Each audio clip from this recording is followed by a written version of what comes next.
Welcome back to another video. My name LWL.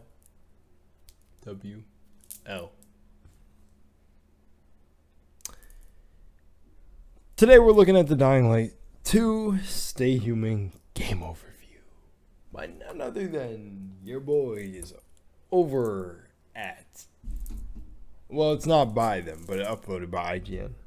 Or is it? Is it put together by IGN? I don't know. Same difference. Gaming. Let's go. Now, the reason I'm reacting to this, I can react to whatever I want to react to. Oh, shit. I'm past 30 seconds. But the point is, I don't know. I don't have to explain myself. But I really want to play Dying Light 2. Oh, my gosh. Dying Light 1.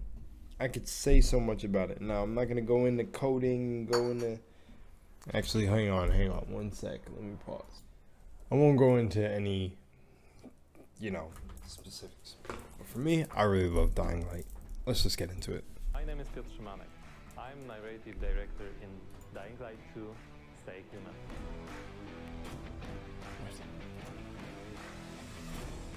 I couldn't really hear. Today, especially for the viewers of the PC Gaming Show, I'm gonna tell you a little bit about the Dying Light universe. So, stay tuned. Let's get it. Turn this up a bit. Every tragedy begins somewhere. This one started with a virus that escaped from Haran, the city we met in the first part of the game. You're in Haran first, in the first part of Dying Light 2? And it reached the whole world, including the city where Dying Light 2 takes place. Okay, so hang on. It's okay. So I'm not being BS. So when you play the following DLC in Dying Light 1, when it's Crane's fault? Remember January 6, 2025. That day, later known as Black Monday, the military ordered chemicals to be dropped on the city. It was a mistake, a huge mistake. The chemicals mixed with water penetrated the soil, killing plants, turning most people into bloodthirsty monsters. Don't think of them as zombies though. They are more like half-alive, suffering people who attack everything that lives as a result of their pain and rage. Those who survived the chemical raid took refuge on the rooftops. A new order has been born in the city. People live on rooftops, monsters in the streets. Nobody in their right mind would dare to come down. Well, let's say almost nobody. The exception is the main character. Okay. Okay. Of Dying Light 2, Aiden. But why is he braver than others? How did he develop such a unique parkour and combat skills? Believe me guys, I would gladly answer all these questions, but I'm not here to spoil it for you. They do not want to fly down this hill. We had because I'm on a hill. And we already had an accident that was really crazy. Not us, but people were involved. I'm going to shut my window and then we'll be back to this. Okay. That was a lot of work. I took my shoes off also. So let me get this straight. I don't know. So far, military bad. Thought they had the solution and wiped out a bunch of people in the process, mutating with something that was already a mutation. Good job. Next, Dead Walk Street. Okay, people live on the rooftops. Okay, I said after Old Town in Dying Light 1 that seems smarter anyways. Just be on the rooftops. We're in a lot of buildings in Haran. In Old Town, yeah, they made some cool buildings, some top apartment type bases. Holy shit! Did I just say all that? Did I pause it? Oh, I think I pressed spacebar and thought it was connected to the video.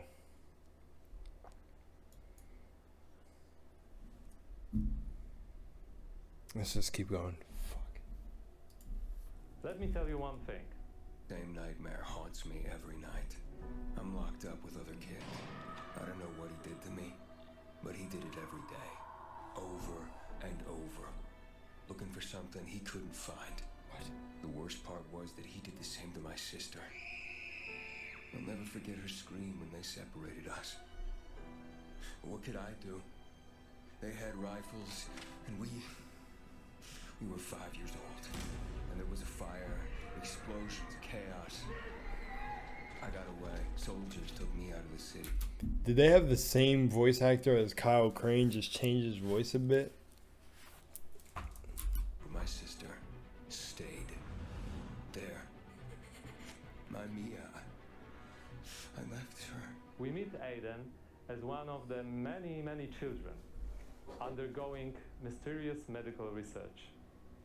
The last thing Aiden remembers from that time is extreme pain, then a fire, and a little girl that was being tested with him. Her name was Mia. She was his sister. What happened next after the fire? Is Mia still alive? The following years haunted Aiden with these questions and with guilt over leaving her. Moreover, Mia is the only answer to the question who Aiden really is.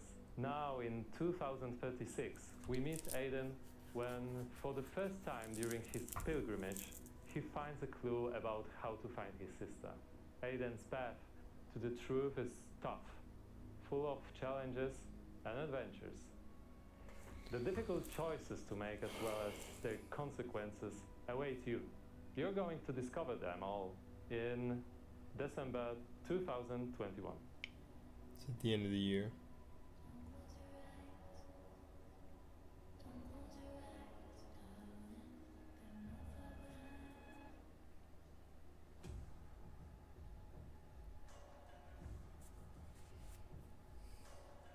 That's it.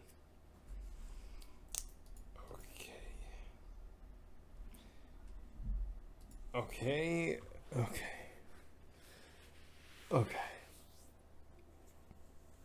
Okay. Here's what I'll say. Okay. What? I'm a bit. I know Dying Light fans are hype. But come on. Realistically, what was that? You know? He said, where does all his parkour and fighting skills and all this shit come from? What? And he said, we'll leave that for you to figure out so we don't spoil it. So does that mean we're trying to make genetically modified super soldier-esque kids to grow up and be engineered into like the zombie wipeout machines? Like, I'm a bit confused. And did the medical building say GRE?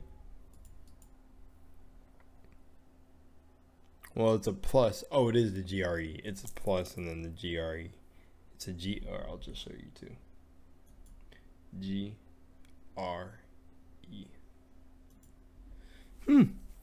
Okay. GRE. Okay. I don't know. It's a bit hard to really get what's going on. I want to know what Crane. That's what's kind of bad for me. They kind of still got my mind locked on Crane. So Crane, the canon ending is where he gets out. He beats the mom and he leaves. So he infects the rest of the rest of the world, right? It just doesn't. Like, they decided to make that one canon. I suppose it makes sense because they had to make a Dying Light 2.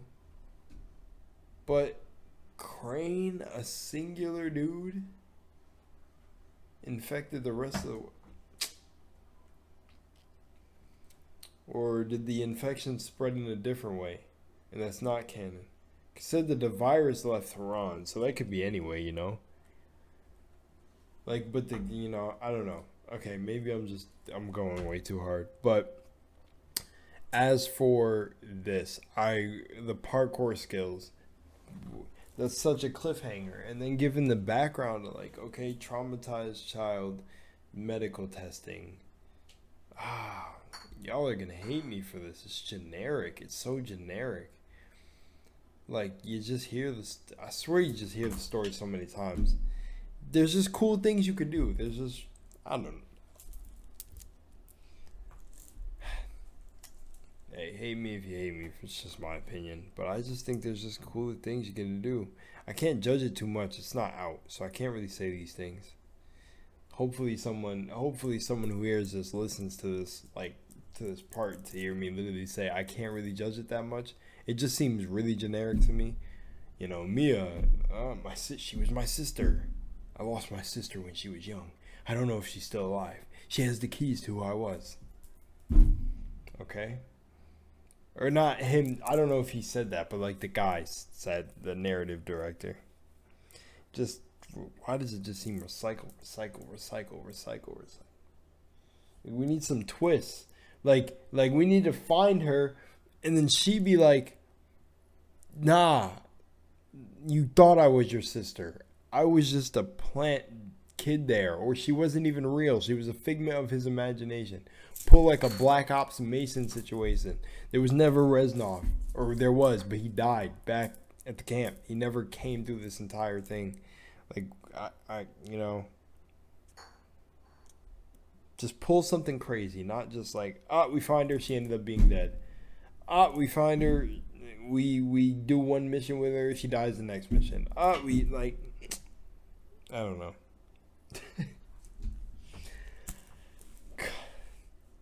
I'm confident I can write a story 100% if I put my mind to it. I just feel like they get inspired by some shit and then just recycle it. I don't know. I'm not going to judge it too much. I'm still hyped. Anyways, hope you enjoyed the video. I'm gone. Peace.